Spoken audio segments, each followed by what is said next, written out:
So I'm back to do a continuation on the reading that I was doing last night. I ended up getting cut off because I got into these cards and talking about a theft from a Page of Cups, putting a King of Pentacles in the reverse, and with the Hierophant and this Nine of Swords meant and how it related. And of course, my thief is my hacker, or is one paying the hackers. And so, yeah, of course, when I started to talk about that, it cut off. And so I'm continuing. And the reading was a Celtic cross with this in the center. And it was a King of Swords covered up by the Knight of Cups. The transformation of a king from the youthful folly and... let's see. The, why isn't the word coming to me? Anyways, it related to the accolades and the lovers and the Nine of Cups.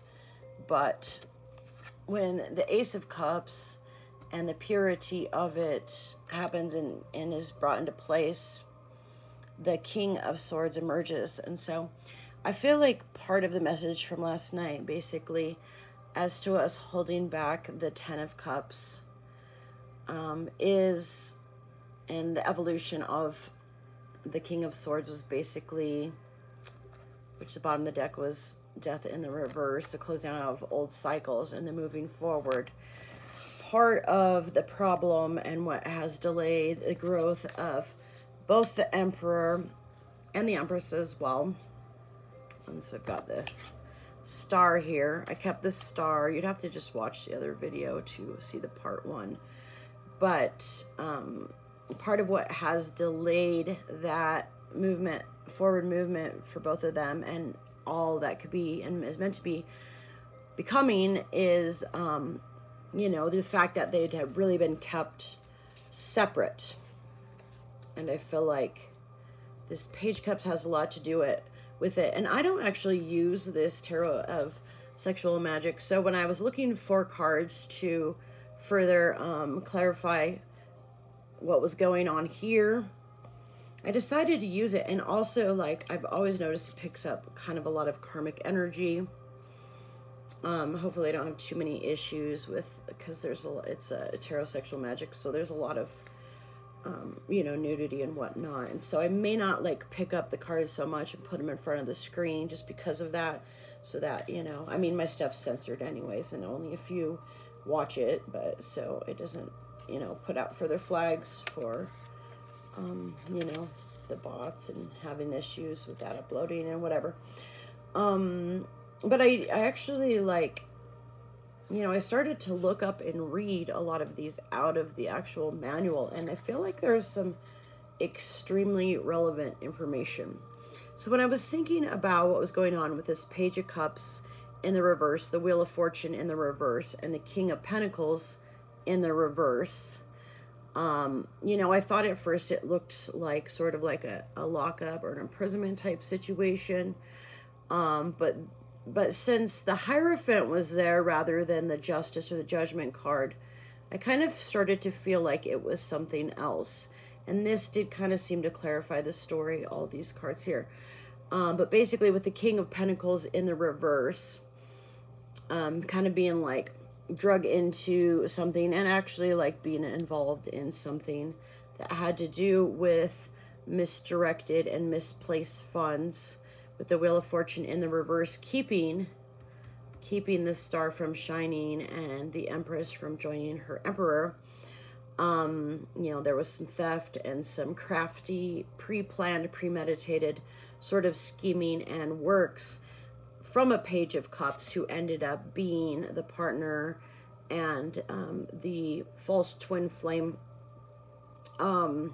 But however, there were a lot of players involved. When I actually like looked at this, I had the King of Wands, that's the Seven of Wands in the reverse, the King of Cups, the Three of Wands, the Queen of Pentacles, the Page of Pentacles, the Knight of Pentacles, That's the Six of Pentacles in reverse, and the Queen of Cups, and then the Lover's card. So, and then there's the Ace of Pentacles. But basically, when I looked at the rest of this bottom of this deck and just started looking, I couldn't believe how many court cards. Like, it's like, you know, 1, 2, 3, 4, 5, 6, 7, 8, 9. So it's like 7 out of the 10 or whatever are like court cards. So basically an indication that spirit is involved and the spiritual realms have really stepped into the situation, and the ancestors as well. But yeah, that just kind of blew my mind there. So basically, like I was saying, this seemed like a sort of like a imprisonment or a lockup sort of a situation, but since it was kind of leading up to where the King of Pentacles and who should be the King of Swords and the Emperor landed in here, with having the Hierophant there, I felt like it turned more into an unveiling or an uncovering of some information and some things hidden. So basically, with careful study and investigation, some very disturbing sort of things came out with this Nine of Swords. So basically, it put this, you know, King of Pentacles, King of Swords, Emperor in a place of extreme like mental anguish and a place of kind of like hiding. But you know, it had to do with some study, some careful study of what was going on in the background. And you know, and it is very disturbing, very mentally disturbing. The truth of it all is pretty disturbing. So I feel like this is going to kind of show up as I go through these. I might just move the rows up as I talk about them and read them out of the book. And then if it doesn't shut off, I do have some homemade cards that have a lot of like characters, you know, like actors in the plot or whatever, if you'd want to say it that way. So let's just go with it. So the Knave of Chalices, as I was shuffling this, it really, really wanted to be seen quite badly, which in other decks would be the Page of Cups.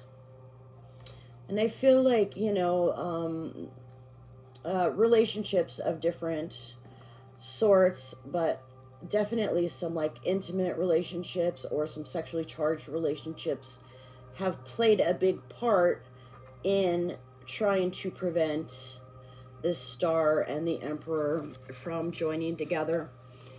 There is a Star that joined with the Emperor, but that Star is turning out to sort of be like a copycat energy and an attempted destiny swapper of the true Star. I'm still recording. Cool.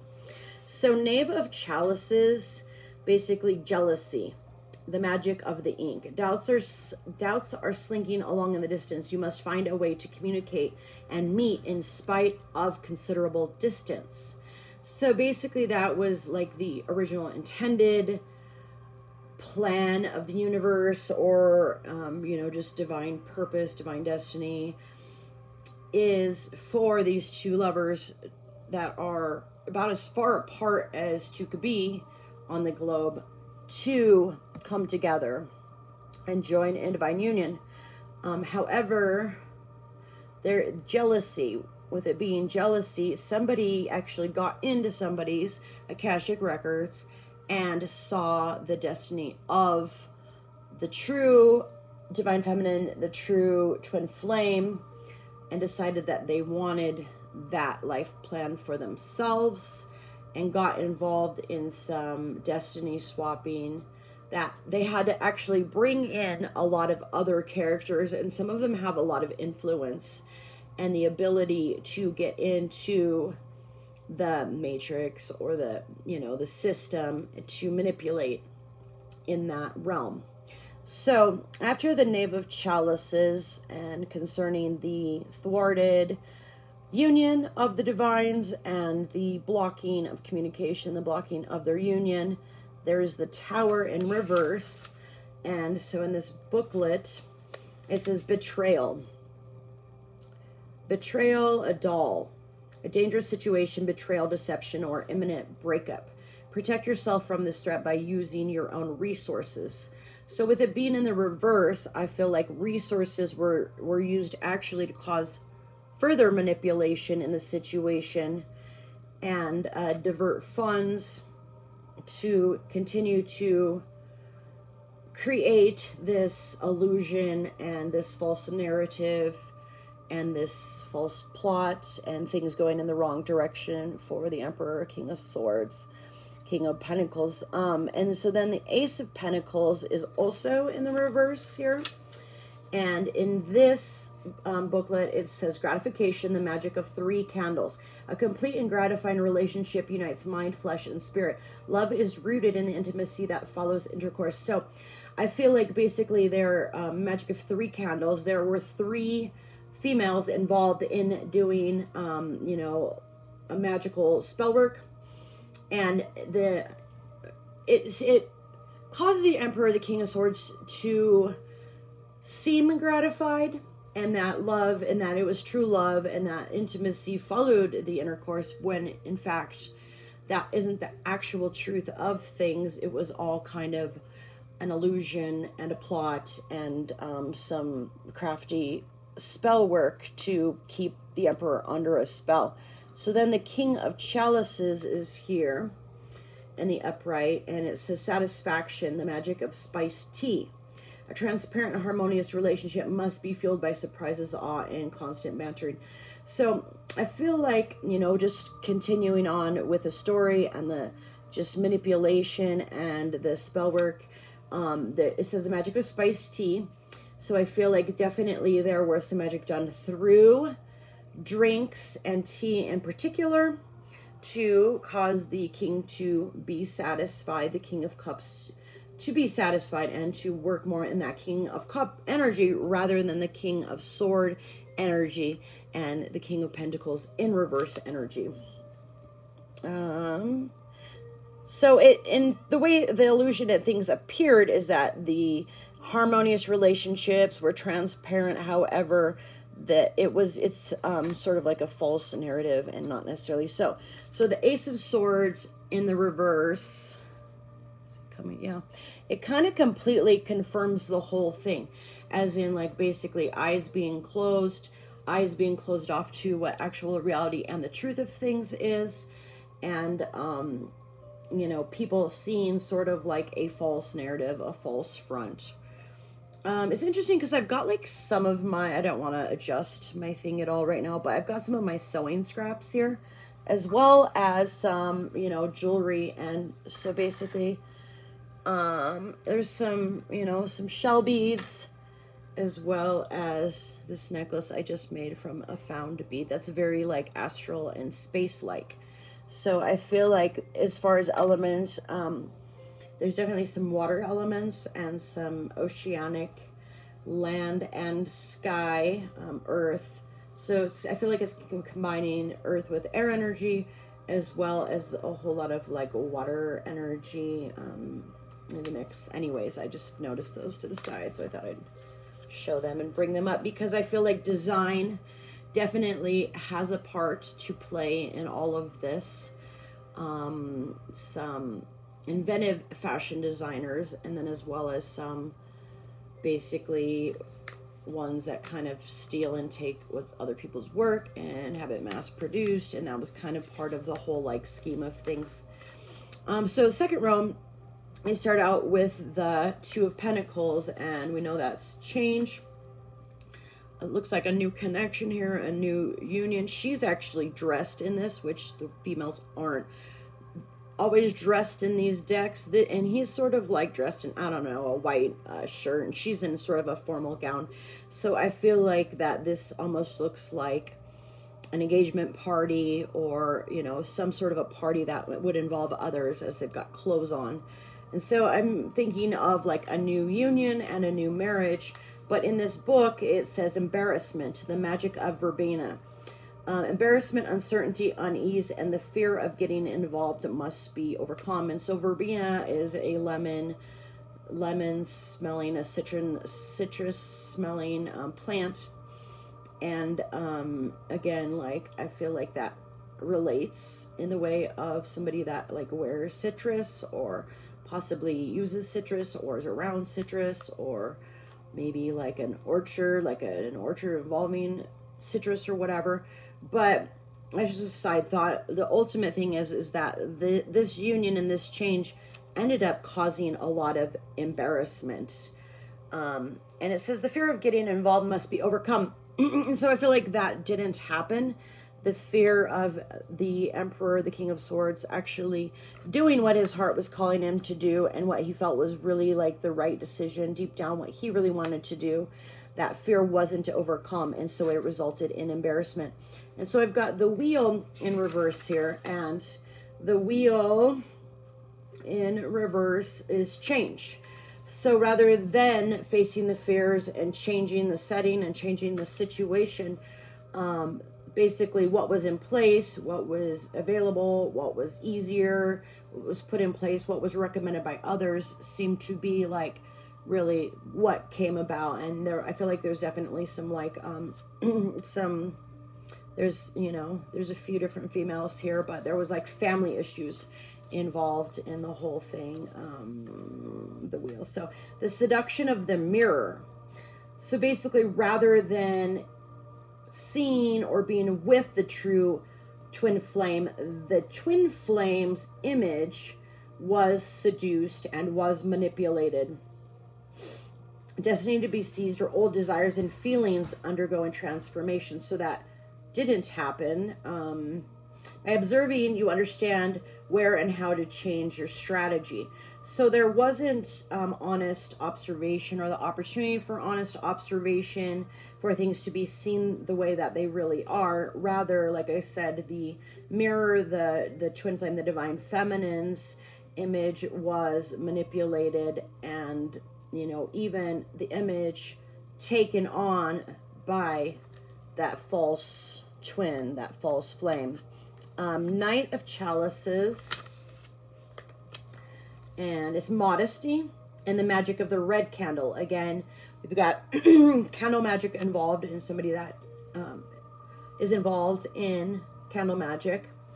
I don't know, possibly the candle magic, like trying to make the false flame appear modest, when that actually might not be the truth of things. It says, is awareness of oneself and sexuality born of shame or discretion? Without encounters with others, you cannot find yourself.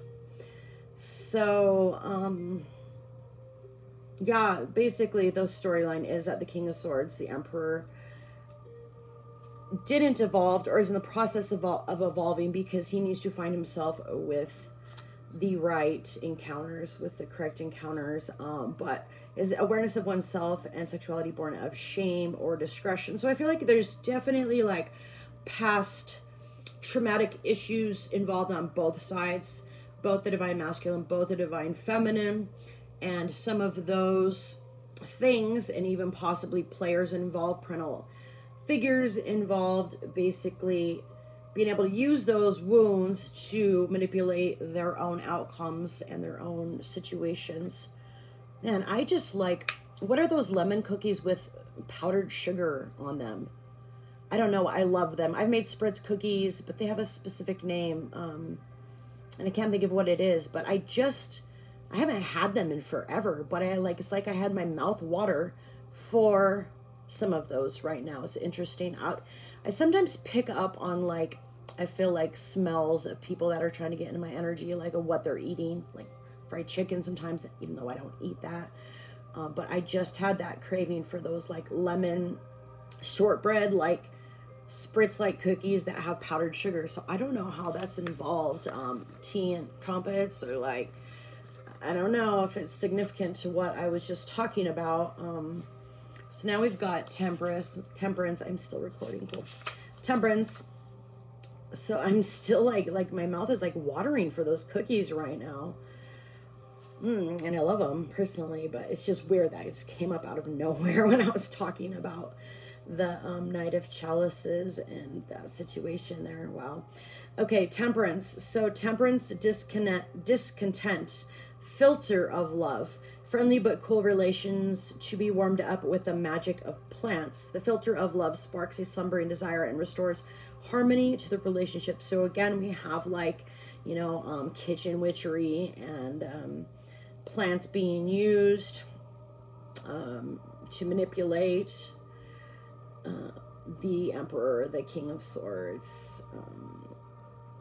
You know, I'm just talking about tea and crumpets and magic, and I don't know how it relates, but so, and then it says the filter of love twice in this. So basically the magic was used to block out the filter, or to dilute the filter, or to manipulate and pervert the filter, the true filter for the King of Swords. And it's interesting too, I just noticed the Hierophant, this Hierophant card with the ravens, the male, the female counterpart of ravens, they're actually like holding a ring. It's almost like, you know, that thing that was sought after, and what was sought after with the Emperor, the King of Swords, the King of Pentacles, you know, more money, more problems. But it's like, my precious, somebody not wanting to let go of a situation.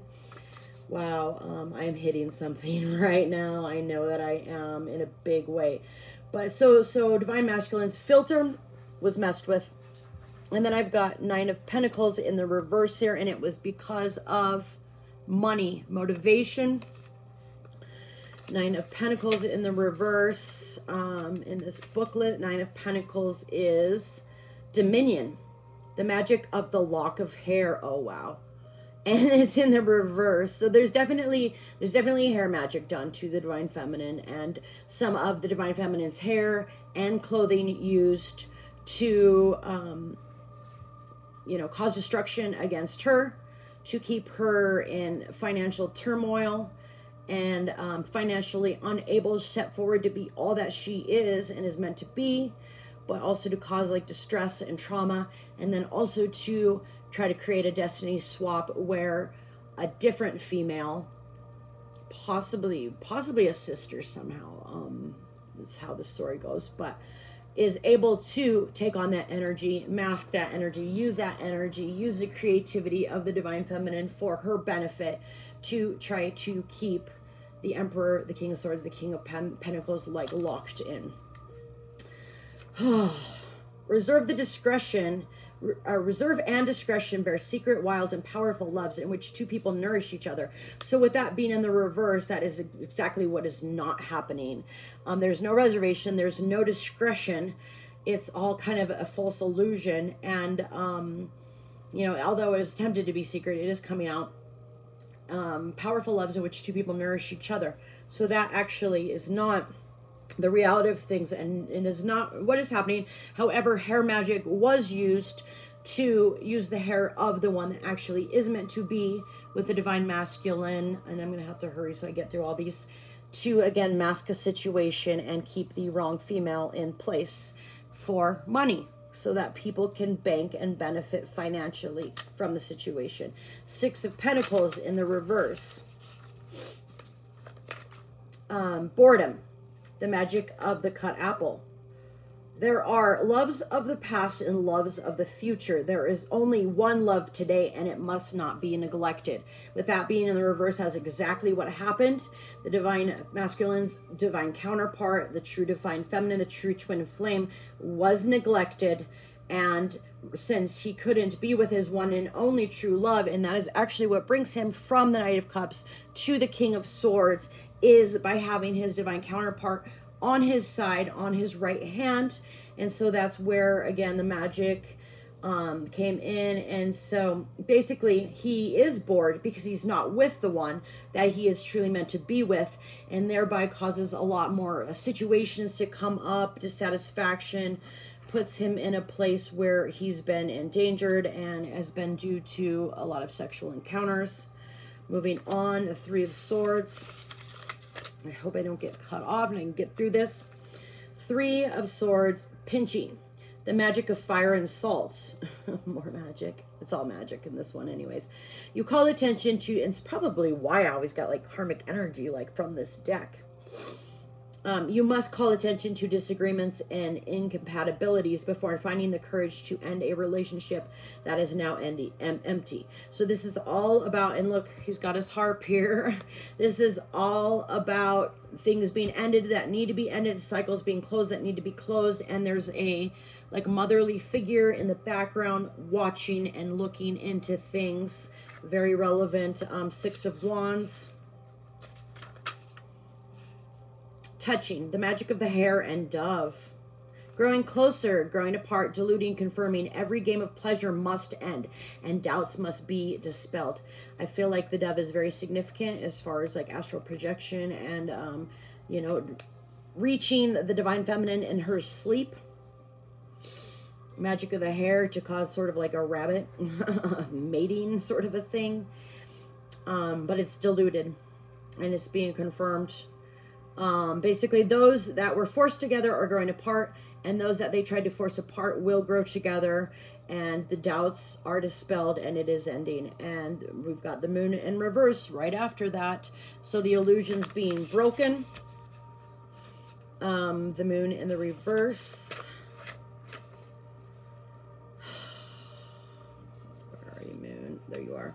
Fancy, the spell of love, a slow but effective magic action based on the sound and evocation of happy images. It defeats deception, illusion, restoring serenity at home, and increasing fecundity. I don't even know this word. I meant to like look it up. Fecundity. Diddy. Do the diddy again. No, it's all being broken. This is interesting because there's a crab, there's a pearl, there's the moon. This is seaside. It's sort of like an orgy, a little bit of one. It's got two different couples here, and so I feel like that's significant somehow. A false couple, a true couple, I don't know, but it is seaside, and it's very significant that illusions are being broken by the sea under the moon, and I don't know the significance of that, but maybe somebody else does. Five of Chalices in the reverse. Basically taking that cup and what's left, or should be maybe in the process of that. Five of Cups in reverse, Five of Chalices, guilt. So possibly guilt, keeping the divine masculine from going towards his true feminine and bringing what little is left to join with her and to recreate and to again fill those cups up. The magic of the glowing ember, again, like, you know, candle magic. The weight of the past and its consequences is always remembered, but must be left behind to break overly oppressive attachments. You must open yourself to adventure and freedom. Also, the magic of the glowing ember makes me think of the story of Sleeping Beauty and basically that little light that had her in a trance. But the weight of the past and its consequences is always remembered, but must be left behind to break overly oppressive attachments. And I feel like that didn't happen. And so it basically, this whole story and this whole thing popped wide open. And so unfortunately, you know, some things are being forced, and it would have been easier just to kind of do the right thing initially. We all know that, but you know what, that is in the past. The past can't be changed, only learned from. And so we'll see what happens, but it must be left behind to break overly oppressive attachments. And then we get that leaving the past behind permanently for the correct ending, for a satisfaction at the end of the life with the stargazing star, the true star. She's somebody that's not in a contract. The Lovers in the reverse. Again, they were kept away from one another. We all know this. But also some other lover situations are being cut out, being taken out of the way. Lover's seduction, the red magic of the plants. Again, plant magic. Nature is an unerring guide. Plants and animals are examples to be imitated. Magic perfume seduces and sustains us in important sentimental choices. So I feel like the perfume thing and the smell is super significant, and maybe with the divine masculine getting out in nature and getting away from it all and able to actually communicate with the ancestors, to communicate with truth, possibly like certain smells triggering him and helping him to make the right choices to cut out what needs to be cut out and to go towards that which she needs to go towards.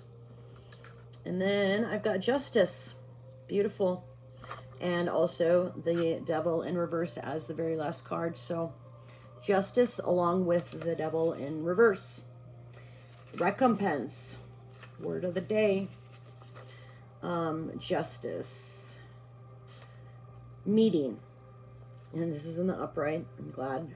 It's the meeting. It's the divine meeting. The sword of power. The divine meeting is a sword of power. She's kind of like a fairy. There's definitely Celtic sort of connections, relations. It's significant. To obtain love, you must give something in exchange and pay the price for errors of the past. So that's really basically what has to happen for the King of Swords to emerge, to be born from the Knight of Cups energy, and to become the Emperor. It's interesting how these all kind of lined up. That's the final step in what has to happen for the Devil to be in the reverse. For the Devil to be reversed in this situation. Look at the like contrast between the two. It's just, these I can actually show, and I'm going to right now. Because this is the end of the story here.